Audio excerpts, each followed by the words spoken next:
अगर समाज में मेरी कहीं आलोचना हो रही है तो उससे मुझे बड़ा डर लगता है।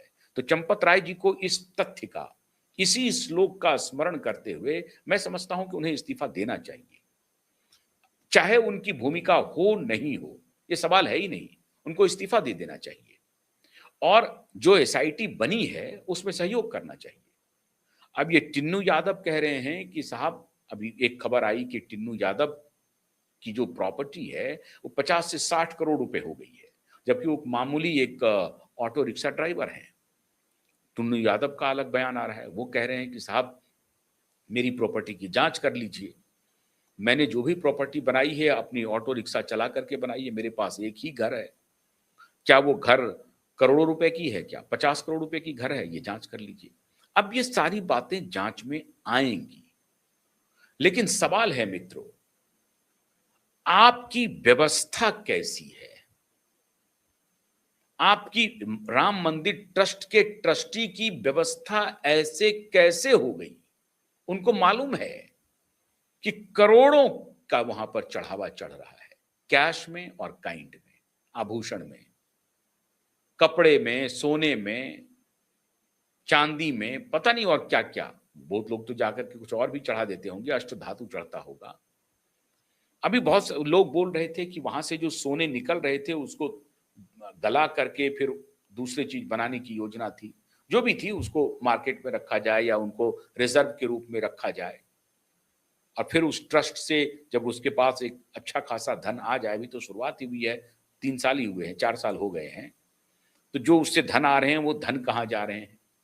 अब राम मंदिर में जितनी जितने पैसे आ रहे हैं चढ़ावा के रूप में, अब उसकी पूरी ऑडिटिंग होनी चाहिए और ऑडिट होगी। 22 जनवरी 21-22 जनवरी 2022 से ही, जब से राम मंदिर का उद्घाटन हुआ है, तब से इसकी जांच होनी ही चाहिए और इसकी ऑडिटिंग होगी।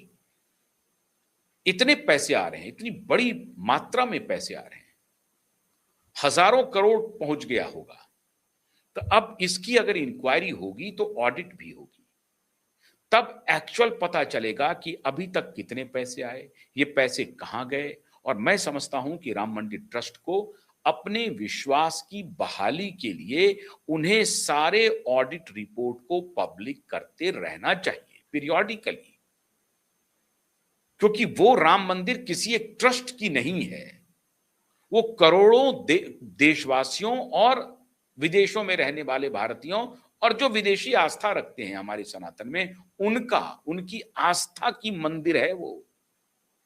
तो उस मंदिर में अगर आस्था ही, श्रद्धा ही, विश्वास ही, नैतिकता ही पानी भरने चला जाए तो फिर उस मंदिर का क्या औचित्य है? कौन वहां जाना चाहेगा? तो ये डी ब्रांडिंग के लिए बहुत बड़ा षड्यंत्र हो सकता है, या एक मामूली बात हो सकती है कि लालच आ गया हो, यह भी हो सकता है। दोनों बातें हो सकती हैं। या तो मंदिर के ट्रस्ट में बहुत कुछ ठीक नहीं चल रहा है, ट्रस्टियों के बीच में कुछ मतभेद है, कोई पॉलिटिकल इंटरफेरेंस है, पॉलिटिकली कोई वहां पर खुद को मजबूत करना चाहता है, तो कौन मजबूत करना चाहता है, और ट्रस्टी के बीच में अगर सामंजस्य नहीं है तो क्या उसका नतीजा है? क्योंकि अगर मुख्य कर्ता धर्ता चंपत राय की नजर के नीचे से कहा जा रहा है कि 200 करोड़ रुपए गायब हो गए हैं और 2 करोड़ रुपए तो कैश पकड़ाए हैं, तो ये जो पैसे अब कैश बरामदगी हो गई है, तो ये तो कंफर्म हो गया है लगभग कि कैश की चोरी हुई है। तो अगर चोरी हुई है तो क्या चंपत राय जी को इसकी कोई जानकारी या भनक नहीं लगी? और अगर भनक नहीं लगी तो उनके नीचे इतना स्मूथली इतना बड़ा अपराध किया जाता रहा, उनको दूर दूर तक भनक नहीं लगी।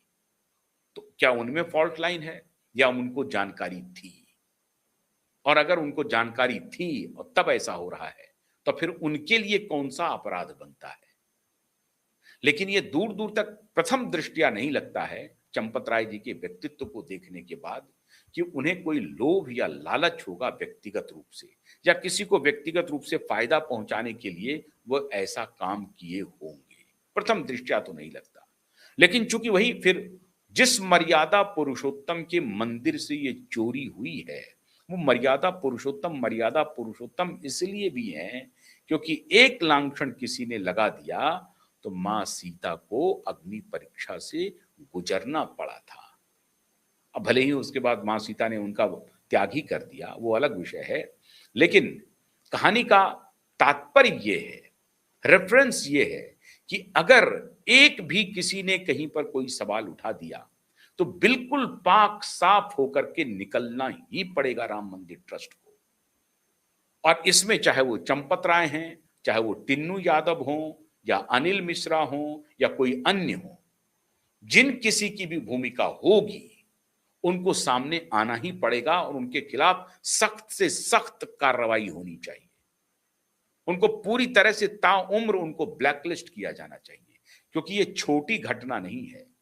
करोड़ों हिंदुओं की, करोड़ों सनातनियों की आस्था जिस राम मंदिर से है, जिसके लिए 500 वर्ष का अनवरत संघर्ष चलता रहा, सैकड़ों हजारों बलिदानें हुई उस राम मंदिर के लिए, उस राम मंदिर से ऐसे लोभी, ऐसे चोर वहां से पैसे चोरी कर लें, तो ये तो नैतिकता के किसी मानदंड पर खड़ा नहीं उतरता ना।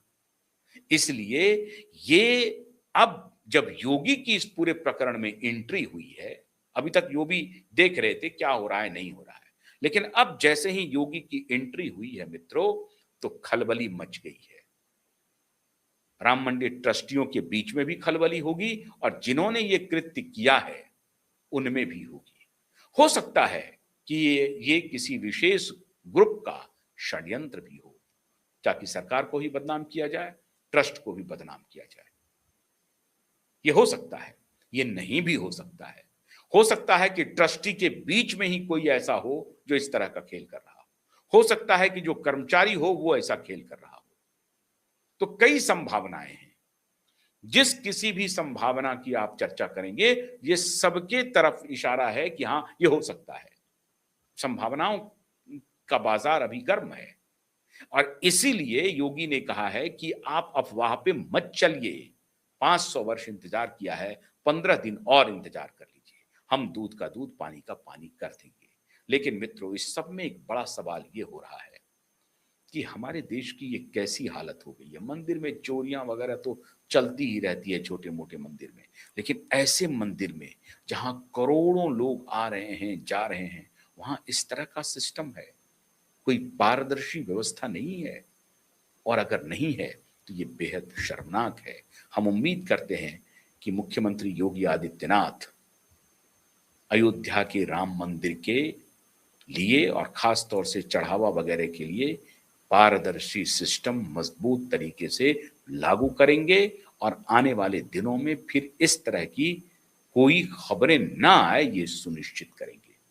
तो भरोसा रखिए अपने मुख्यमंत्री के ऊपर। प्रधानमंत्री तो चलिए अभी आ रहे हैं विदेश वगैरह से, लेकिन अपने मुख्यमंत्री पर, योगी पर भरोसा रखिए।